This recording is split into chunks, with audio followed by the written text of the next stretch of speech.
डेराए लगलू, अपना मौरत से काहे घबराए लगलू। ए जा बोला ना कुछ कहबो ना कहनी, डेराए लगलू, अपना मौरत से काहे घबराए लगलू। देलू दिया बुताई काहे पगलू अनहरिया। सुनो बहुत उठे दादा कोमल के भितरिया बहुत उठे दादा कोमल के भितरिया। दवाई लिया निका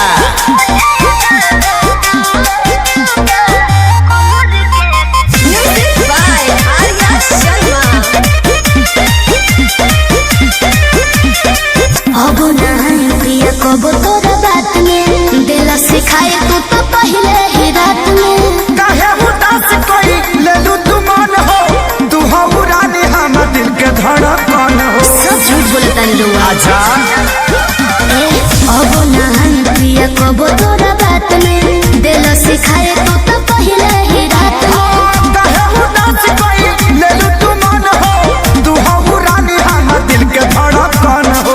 लागलू खूबसूरत सरिया, हेलू जब करिया।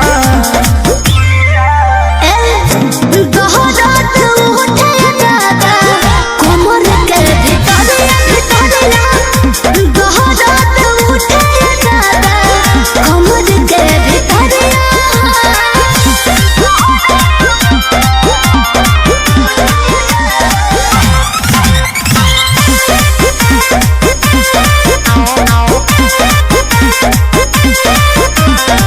कोमल बदन हमारो नियन डाल हो, कैले प्रकाश बाड़ा तो वैसन हाल हो।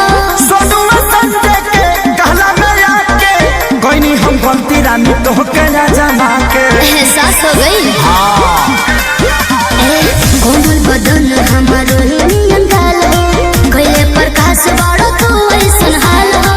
सोनुआ संजय के कहला में आके कोई हम गलती रानी तो के ना जमा के। देखी माजा दूरे से ले आ रहा है सदिया।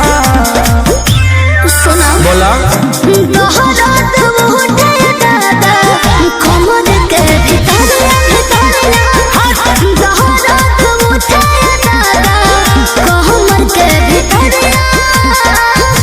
चोर धैले बकारे।